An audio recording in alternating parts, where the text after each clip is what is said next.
Hey folks, it's Ardwulf. Welcome. We have an unboxing today of something that's been anticipated for quite a while by me, and it is a new edition of a venerable classic.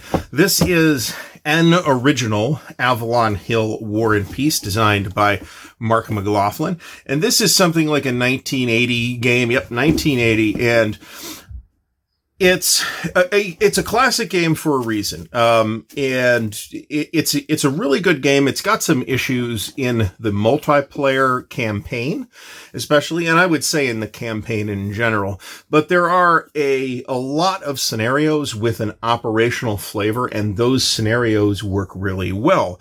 Now, in something like 2018 or 2019, there was a Kickstarter to do a new edition, which went off. There were some errata things with the new edition. I looked through them. Some people made them out to be fairly catastrophic. I looked through that errata and didn't think it was all that catastrophic. One of the things that the new edition is supposed to have done is to fix the campaign. I'm not sure if that is actually the case or not, but in any event, what we have fresh off the truck today is the brand new Mark G. McLaughlin's War and Peace Game of the Napoleonic Wars from One Small Step. This is from the 2020 Kickstarter, so I've been waiting for this for a while, and it was like just showed up. I didn't get a notification or anything. It is in a nice fat 2-inch box. Box feels very full. It is quite heavy. So, did I say 2-inch? I meant 3-inch box. Big fat 3-inch box. Which is good, in that I'd like to see 3-inch boxes be more common for games that you need 3-inch boxes to fit all the stuff. That said, I have a hunch I'm going to have issues fitting all the stuff in the box, even in the 3-inch box, and you'll see why in a second here. So, of course, you got the classic picture of Napoleon as emperor on the front, which is not the image I'd have chosen for a game about military affairs, but good. It's still a great painting, and it's a classic painting. So let's open her up and see what we're going to get. I need to sharpen the knife. There we go. All right. So, nice shrink wrap. It's not that cheap, brittle shrink wrap that some people use. Okay.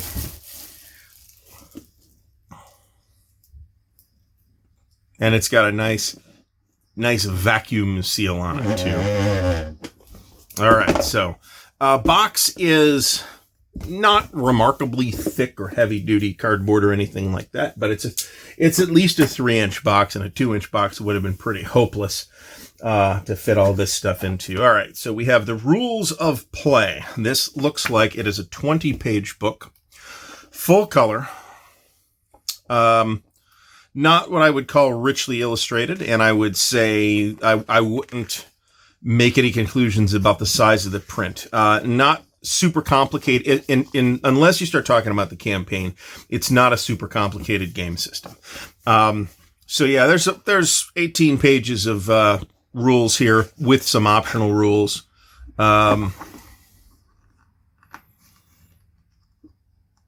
So 15 pages. Yeah, there's 15 pages of actual rules here. The rest are options or the cover sheet or something like that. So, not super dense. Nice quality on the paper. It's got kind of your average board game, fancy new board game type of paper stock. We also have a scenario book, standard game scenarios. And this looks like it is 24 pages of the same color stock. Somewhat less illustrated, but they're scenarios, so there's no particular reason why you would need all the illustrations. So we have the Italian campaign of 1796 to 97. We have Bonaparte in Egypt, 1798 to 99. That takes place on an inset map, which was not in the original game. So that scenario is not new to this edition because it was in the last one, but it's new to this One Small Step versions of the game. Marengo, 1800, the son of Austerlitz, 1805, Napoleon's apogee, 1806 to 1807, Wagram, 1809, the campaign in Russia, 1812, Struggle of Nations, which is going to be the Leipzig campaign, 1813, Napoleon at Bay, which is after the Leipzig campaign. The classic Napoleon at Bay game covers Napoleon's campaign in France after Leipzig between the Allied armies and Paris. I don't know how well that is necessarily reflected in the scenario, however. The Waterloo campaign of 1815, which would actually be a really good starter scenario, even though it is scenario number 10, because it's going to be relatively small and relatively quick. The Peninsular War, 1808 to 1814, Spain, 1811 to 1814, which is basically just a shorter version of the Peninsular War, and the Final Glory, 1812 to 1814. So there's tons of standard game scenarios. And when I talk about the operational scenarios of the game, these are the scenarios that I am talking about. And then we get to the Grand Campaign scenario book. Once again, this is full color, same paper stock.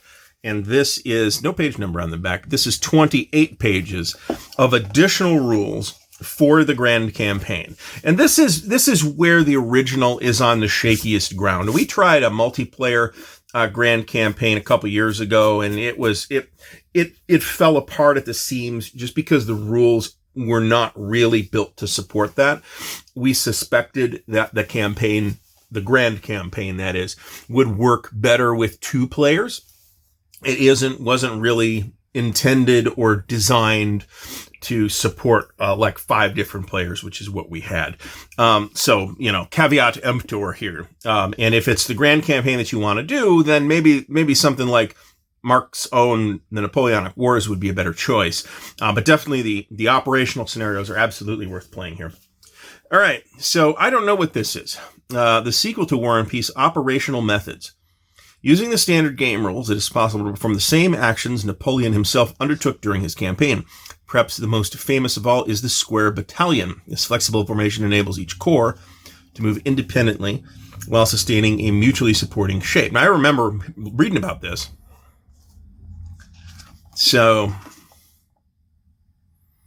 this looks like a little strategy guide. This is actually neat. So this actually shows you how to do how to operate in the way that Napoleon historically did. And these are some of the hallmark maneuvers that Napoleon pulled off.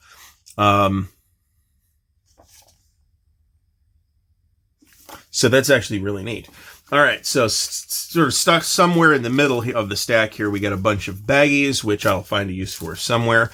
We have 2 6-sided dice, which is what you need for the game, in red.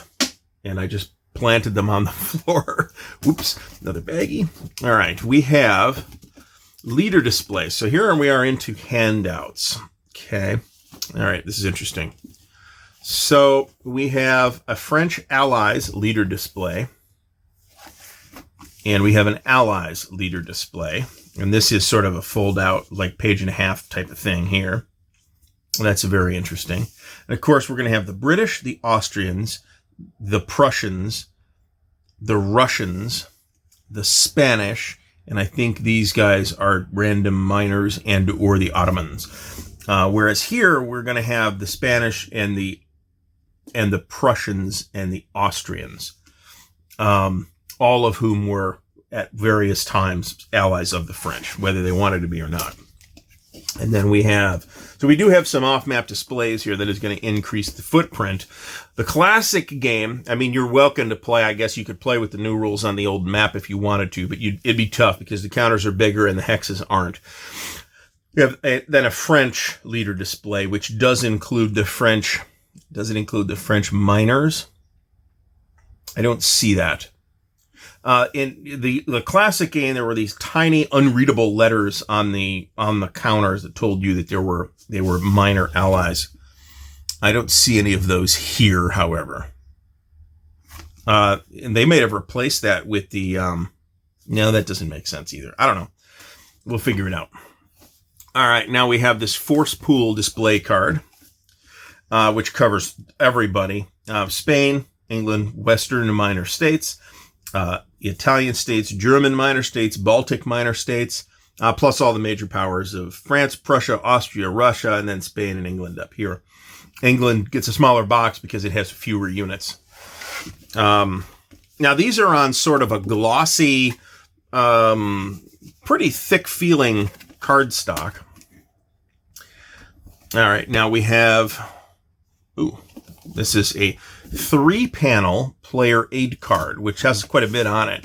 Turn sequence, optional tactical matrix for field battles. We played with this and we liked it.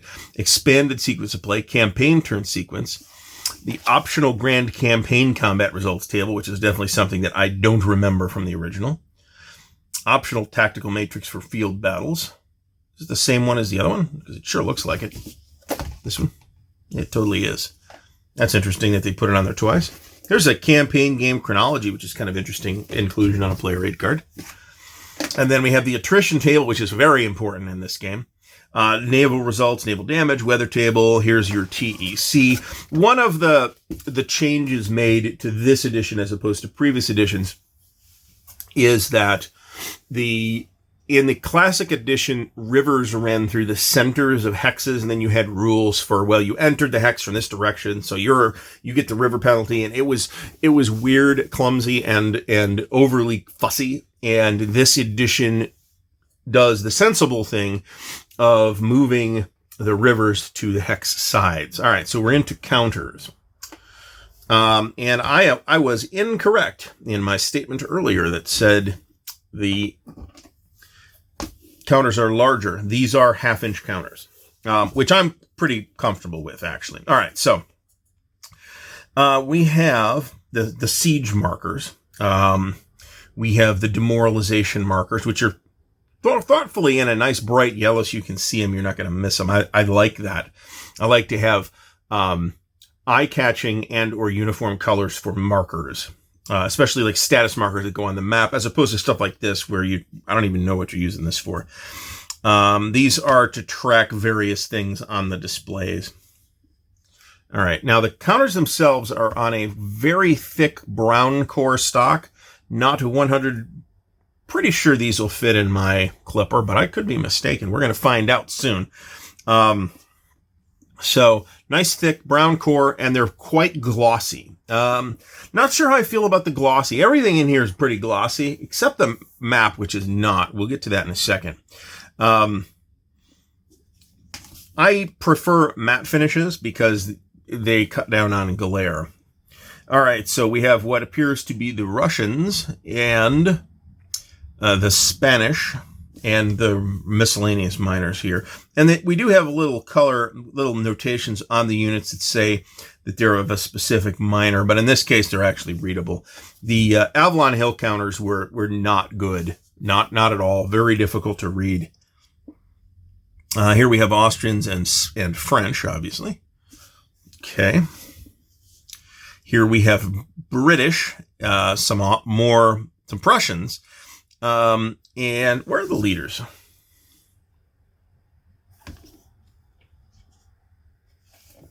Okay, so we have Austrian and French leaders here. More Austrian leaders here. Here's our Prussian leaders. Prussians are in a light gray. Looks like the registration is not 100% clean on these, by the way. You can see up here that we're right on the edge. That's a registration. That's not a registration problem that will cause me to write to One Small Step and complain, because it's not off the edge, but it's a registration problem. I don't see that on this sheet. You should check the backs too, because sometimes the backs are really misaligned. Same issue here with this one, with the backs. You can see these. And these are interesting because they're the same orientation. All right, so this one looks fine. Registration on this one looks fine. Good idea to check this whenever you open a new game, just to make sure that everything's okay, and that 5 years down the line, when you discover that there's a registration problem with the counters, you write the publisher and they either don't exist anymore, or they don't have the counter sheets to replace them with. I don't see any other registration problems on any of the other sheets, so that's pretty cool. So we do see, for example, this miner, this N, I suppose, probably represents the Kingdom of Naples in this case. All right, so next, let's put everything else in the box, because we're going to try and bust out one of the maps, and I'm going to need this space. Now, I could swear that I remember this particular piece of map art floating around on the internet prior to this edition. If that's the case, and if One Small Step bought it from the artist, good on them. Now, so we're clear on this. Those of you who remember the classic game with its essentially blank map will remember that it was not exactly a visually attractive map, even for its era. I'm happy to report that that's not the case with this edition. This is a very attractive map, and it is 2 mounted full-size maps. So the orientation of the map is not necessarily optimal for my filming space here. But you can see this is the inset Egypt map that is new to the One Small Step editions. Now the board itself looks like it's just printed on cardboard, and it's got sort of a satin finish feel. It's really nice. And then we'll try and spin this over here so that you can see some of the land detail. The base of the map is green in this case rather than white, which realistically was just laziness on Avalon Hill's part. I mean, I'm as fond of a lot of the Avalon Hill stuff as anybody, but boy, they really went the cheap route on a lot of things. Including never spending a nickel more than they needed to on map art. All right, and then here we have, and this lays pretty flat. It's not, I do not have it on a completely flat surface, but now I do, and that's laying dead flat. So unlike a lot of mounted maps that tend to pooch a lot, this one's not pooching at all. And here you can see England, France, a whole bunch of displays up here. Here's the combat boxes, so you can lay out the combats when you're doing that. There's also markers in the game to put in the hexes where the combat's taking place. So you don't forget that or have to figure it out later. Here's the turn record track. Here's the production track, naval economic warfare. There's the alliance display, weather, foreign wars. Of course, the Irish can rebel in this game, and the British can have another. They can have the War of 1812, for example, and the Russians can have foreign wars as well, which happen off the map. Here's the year track. Here's the Sweden at war box. Everything looks fantastic here. Spanish War chart. Now, of course, the old game had. Okay, so that's actually on here. In the old game, there were certain rules that affected certain boards, and it was 4 separate boards that you then laid long side to long side. And they're now called map areas, and these are the borders of the map areas. The orientation of Europe on this map is different than it was on the old map. So that is necessary for them to have done that, and I am perfectly happy with that.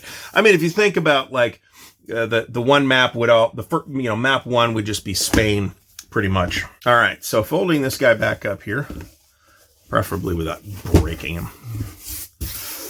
So you can see the profile on the map. It does not have the bound edges that some of us are accustomed to with newer and fancier war game maps. Nevertheless, it is a very handsome map, and I am very pleased with it. Let's get her all back in the box and see what it looks like for storage purposes. Now we have, I will point out, 4 counter sheets, which we're going to leave out because they're going to get punched. And what I see here is you can cleanly fit 1 counter tray in this box. Now, I have stated my rule of thumb on this in the past, and as long as we're talking about half-inch counters, you can comfortably get 2 counter sheets in 1 standard counter tray of half-inch counters. It'll be a full counter tray, right? But you can do it. 3 is really pushing it. It is going to be a very compactly packed counter tray with 3. And then, of course, if you have a 4th, you're going to have problems. So I think I can get 1 counter tray in this box, but I don't think I can get 2 counter trays And, well, I definitely can't without the box bulging. And I definitely think that I'm going to have problems with getting 4 counter sheets into 1 counter tray. So we're going to have to alternate. We're going to have to look at other solutions. Gilbert Collins did a video on the last printing of this, which is physically the same game. So check his out. He's got some flat trays that he used to store these pieces, and I may revisit that video because I can get those counter trays from those flat trays that he used from the Container Store. They're different than the ones I usually get from the Container Store, but I can get them, or maybe I can actually even get my standard large Container Store tray in here. Maybe not. I don't know. They normally don't fit. So let's dry fit that.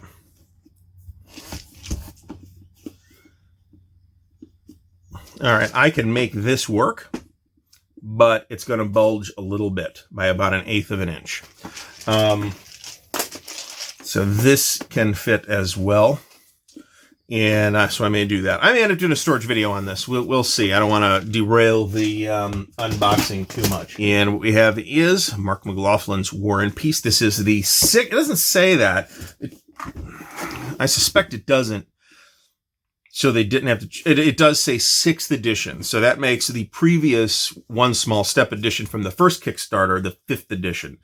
This should include all of the incorporated errata. Been looking forward to getting my hands on this for some time, and I am very pleased to add a shiny new edition to my collection on top of the old classic edition from so many years ago. If you found this video helpful or instructive or entertaining, please do give it a thumbs up. Please do subscribe to the channel and click the little bell icon to get notified when new content comes out. If you'd like to help support Ardwulf's Lair, please check out the links to the Patreon and merch store in the video description. Thanks for watching, and until next time, happy wargaming.